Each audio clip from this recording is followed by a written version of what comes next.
This is Dave Meltzer of the Wrestling Observer Newsletter, and you're listening to InYourHeadOnline.com. Phone with us is Daniel Puder. Welcome to In Your Head. Hey, thanks, guys. Appreciate it. Yeah. So you've been telling us that you're in training?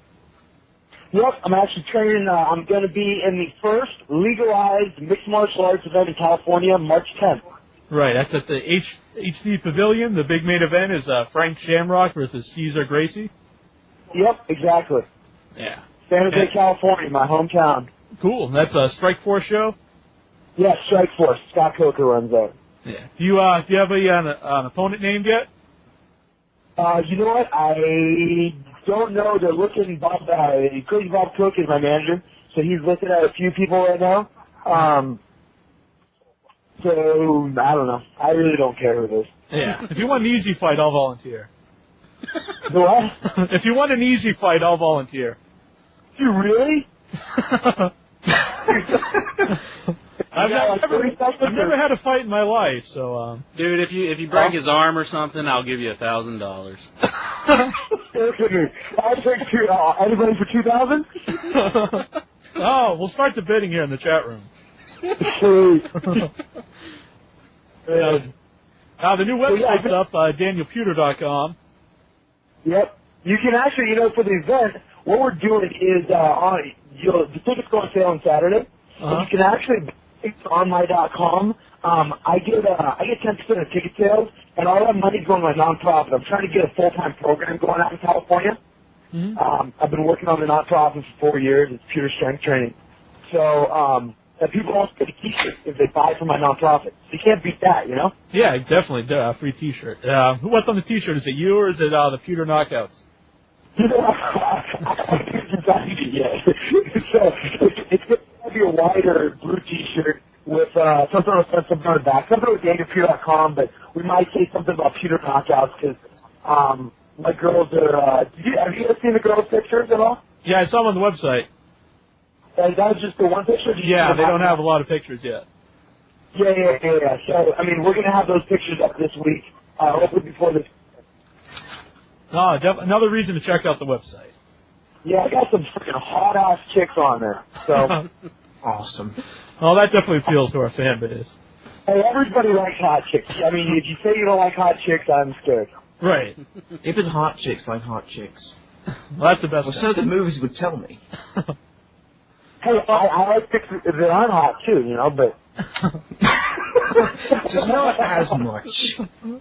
They're great. Okay, let me tell you, the hotter the chick is, I don't know, I'm not even going to discussing this stuff. You can, I'll write a bio about it, I'll send it to you guys. You guys can laugh. Oh, you can say anything on the show. No, it's the hotter the chick, right, the more usually pain in the ass. Oh, that's definitely.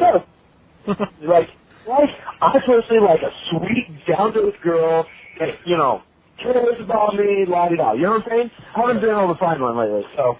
All right. Well, if anyone's out there like that, send me an email and I'll try to help you. So what made you decide to get back into MMA? Well, it's my first love. Everybody keeps asking me what do I like MMA or pro wrestling better, and I absolutely like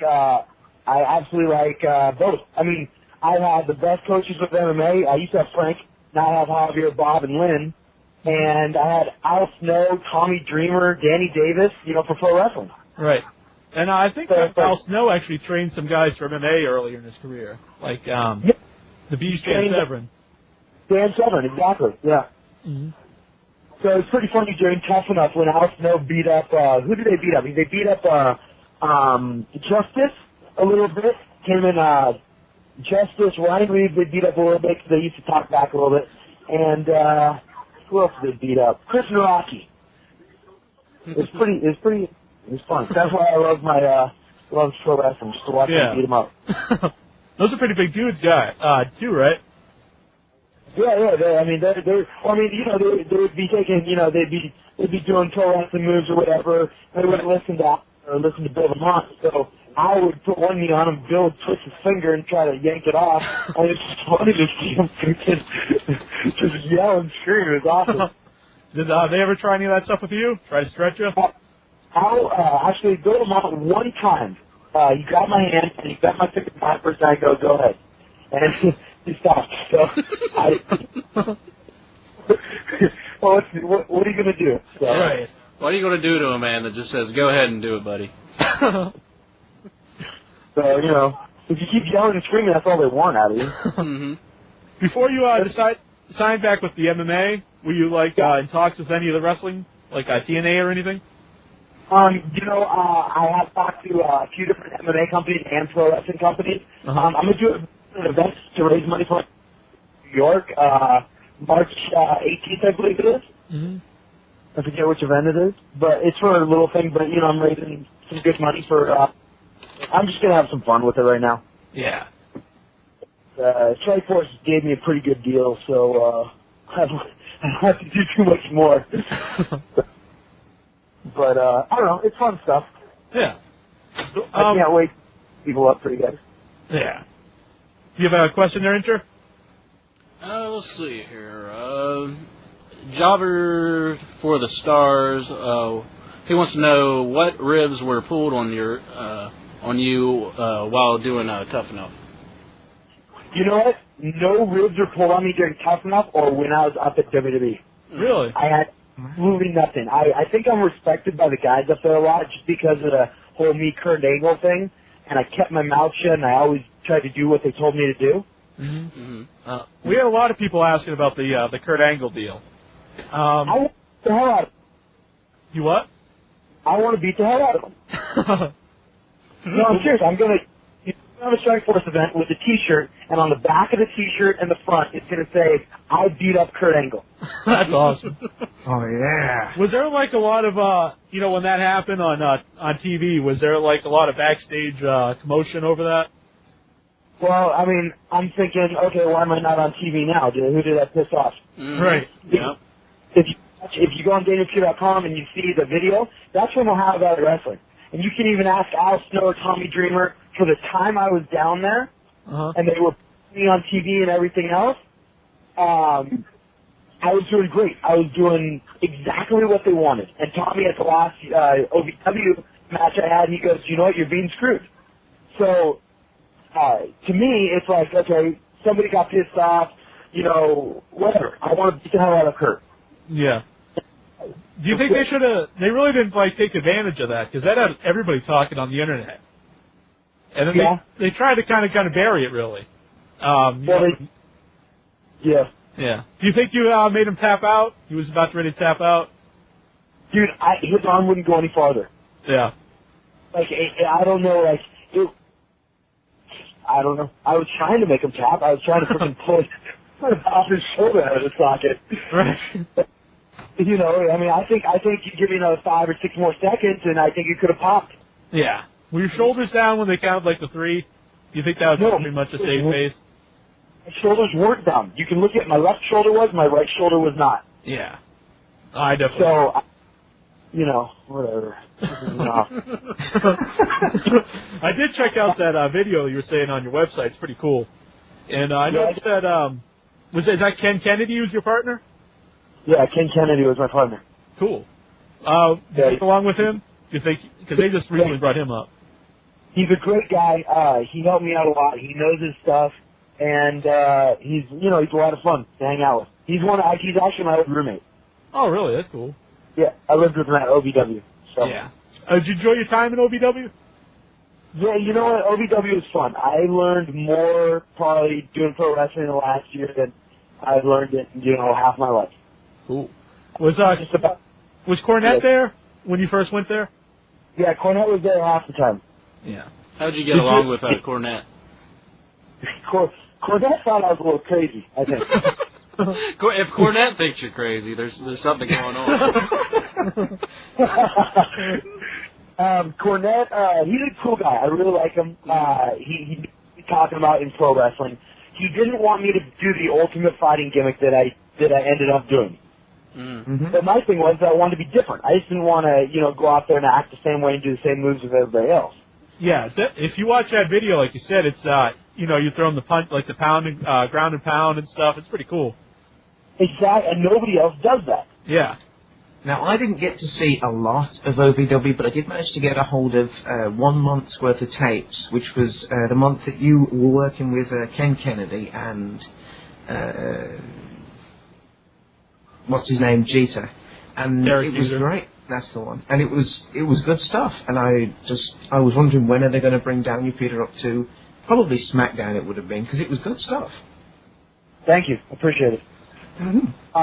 Yeah, no, I was wondering too. I was like, what the hell's going on? So, did you decide to leave, or did they let you go? They offered me a contract, actually, for $750 a week. Mm-hmm. And I said, and they wanted to move me down to Atlanta. Yeah. I thought to myself, okay, well, I don't have Heyman on my side.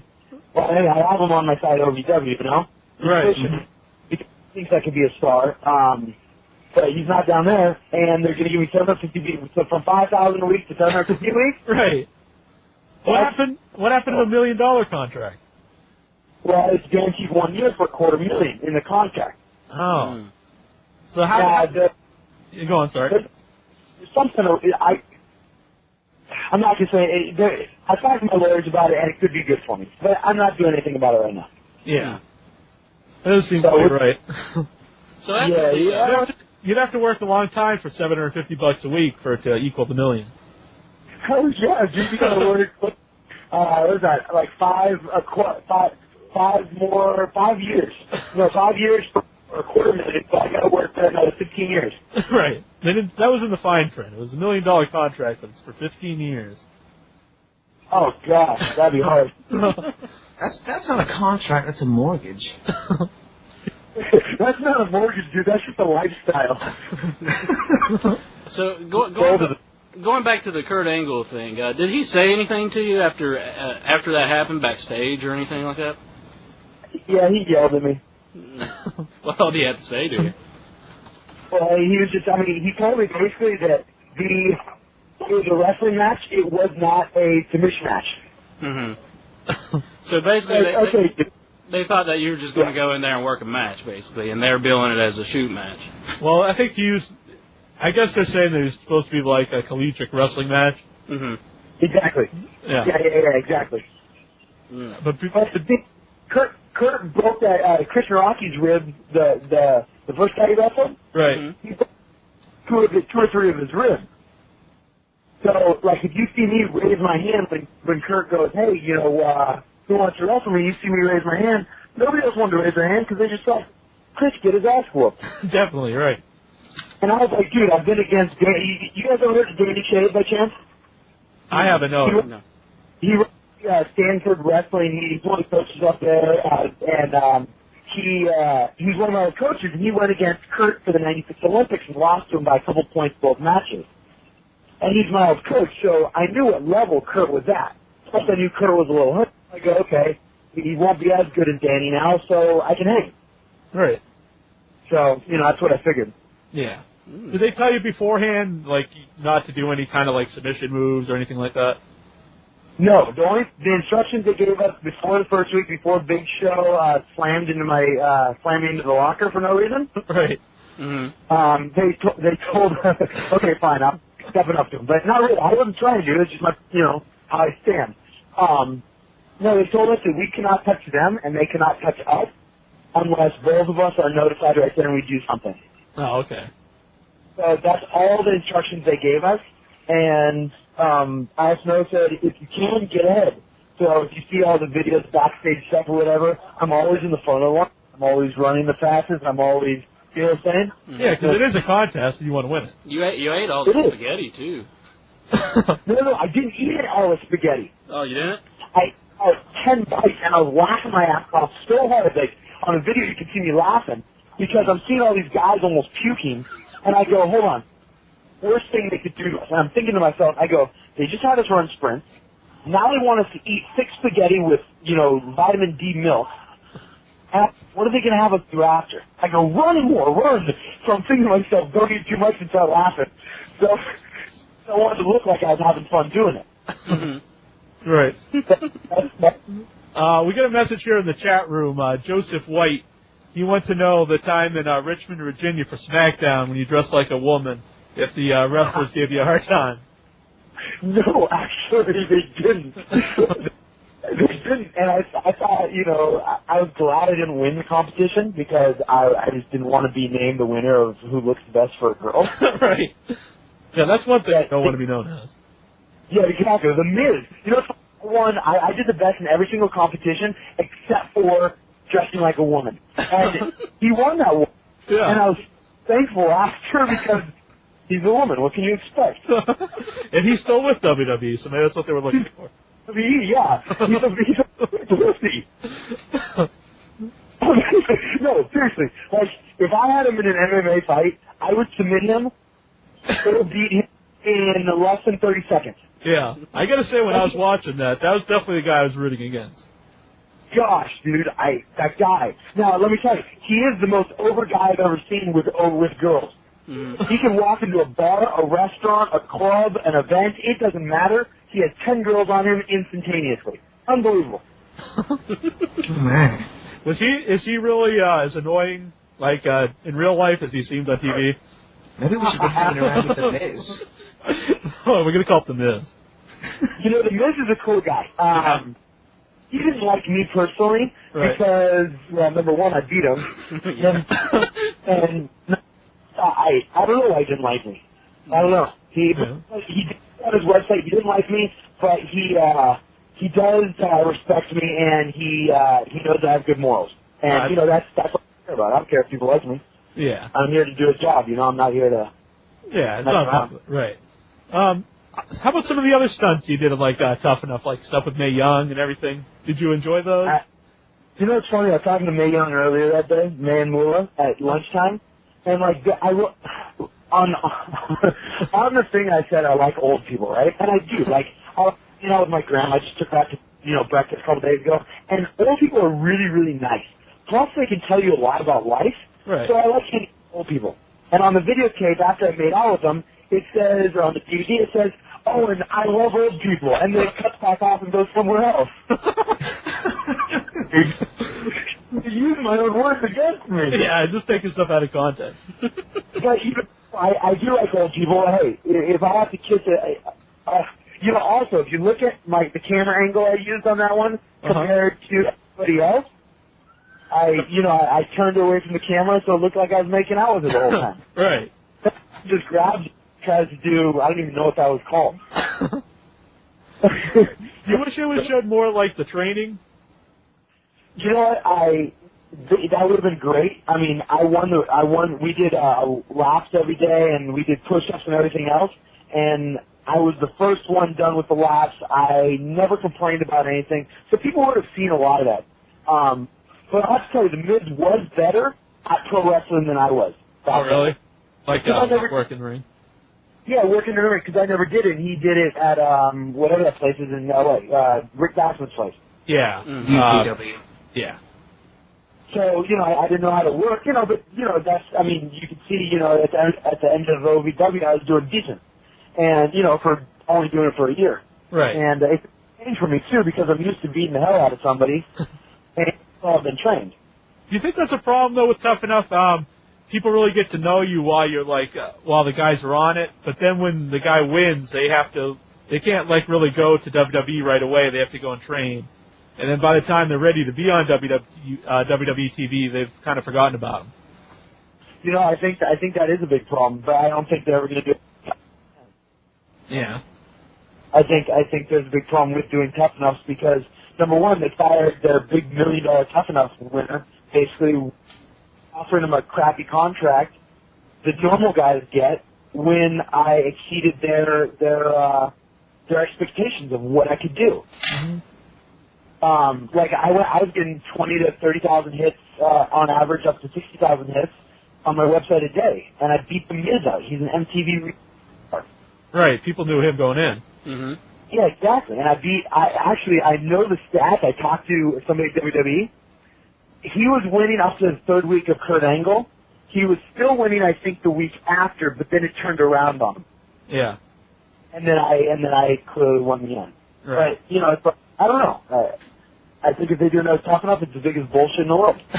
Do you think them having the Miz being already known by the public Do you think they pretty much figured he would be the shoe-in for the whole contest? No, you know who they wanted to win was Rodheimer. Because Rodheimer, you see him, he's 6'8", 250 pounds, he has 20-inch arms, he's the best heel in the world for his expressions. He's a big boy, and I knew for a fact they were going for him. And I think he turned down a contract, didn't he? Because I think he has some kind of job himself. Yeah. He owns a construction company, like a real estate company in Florida. He has his own boat on the freaking beach out there and everything else. So he's loaded. I mean, he didn't need the money. He just, and I guess I don't know what the deal is, but he's a great guy too. He's awesome. When you went to OVW, did some of the other talent treat you differently because they knew you had like the big contract at the time? I don't know. Cool to you? They treated me as the new guy with getting paid $250,000 a year compared to them working their ass off for years, getting paid $500 a week. Yeah, and have to work another job and everything. So I got treated, it is what it is. I think somebody on our board asked about the Royal Rumble. Royal Rumble, man, I got my ass whooped. Yeah. They were asking if Bret Hart what were the chops like that night? After like 3 or 4 chops, you don't even feel it anymore. Oh, really? Definitely from like, I was so happy to be in there, number one, because Eddie was in there, and he's not around anymore. Yeah. And that's just going to be one thing that, that I'm just, he was a cool guy. We talked a few times, and we went to dinner once, and, it was good. And so I'm just thankful I got that experience with him. Yeah, that's cool. Do you have any, memories of going out to eat with him or anything? We just talked a little bit. There was like 20 people at the table, but I invited him over to fight to eat, and it was a good deal, I mean, he said that he was always a good guy to everybody, even the small guys on the card to the big guys on the card. Yeah, exactly.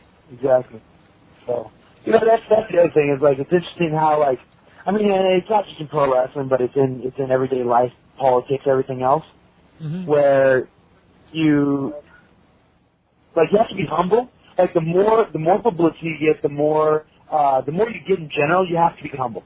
And the more humble you get, the farther you're going to get in life. Definitely. Yeah. I think, personally. I started my nonprofit. I got one 4 years ago, and then last year I started going, once I was in Kentucky, I started going to the hospitals with some kids.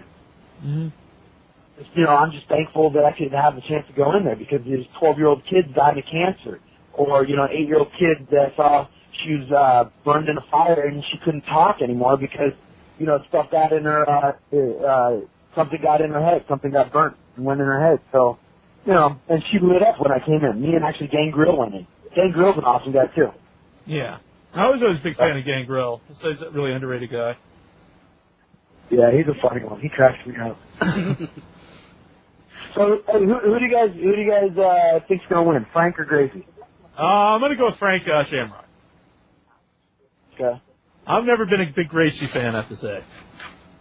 Okay. How about you? Who are you going with? Or what you want to say?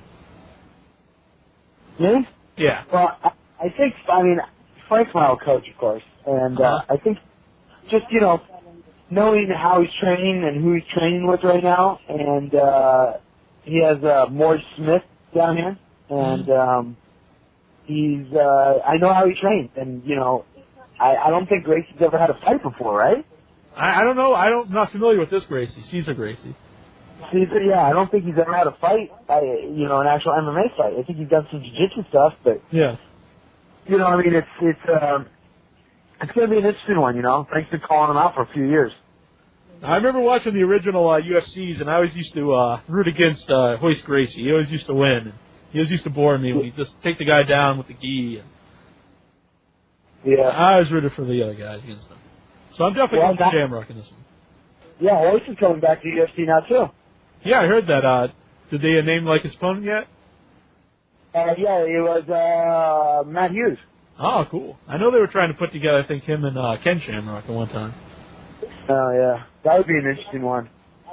Do you, any plans ever to, fight for Pride in Japan? You know what? I was talking to K1. I've talked to UFC. I don't know. My whole thing is, my goal is to do Ultimate Fighting, pro wrestling, whatever, comes along for the next few years. And then I want to do my nonprofit full time. I got a couple companies, so I'm financially fine.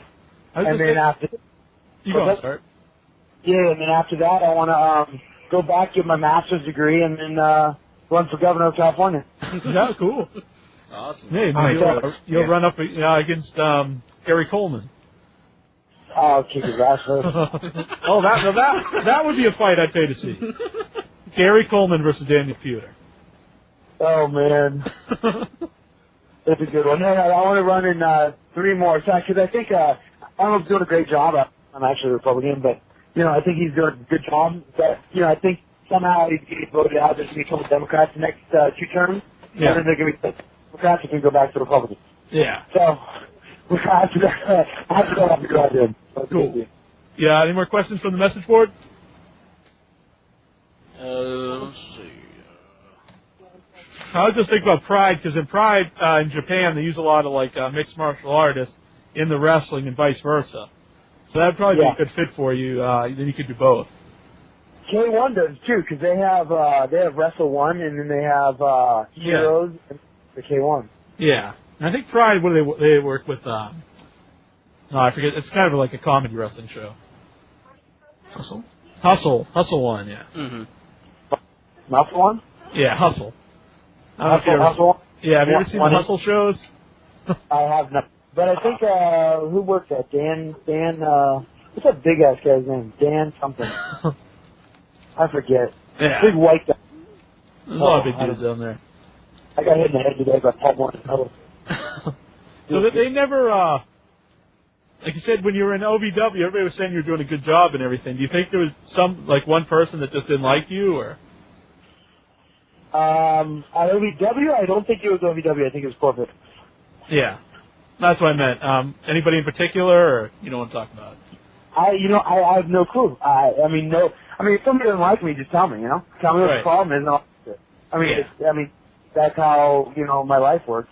So, if somebody has an issue with me and they, don't like me for some reason, then it's not my problem, it's theirs. Do you have any problems with Bob Hawley? No. No? He's good.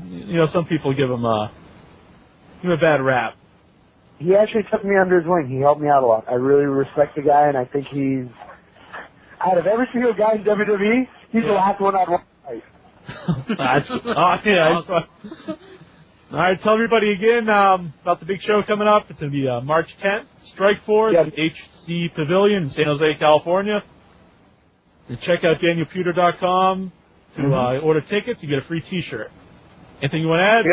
Yeah, an OVW music video. That's pretty. Really appreciate you being on the show today. I do. Oh, thanks. We were going to have it on quite a while ago, but WWE wouldn't let us have you on. Yeah, I know. I'm sorry. After the show, I'd love to be back on again. Definitely. Love you on that time. All right. Hi, this is Dawn Marie, former ECW and WWE diva, and you're listening to InYourHeadOnline.com. And come visit me and what we're doing at WrestlersRescue.org.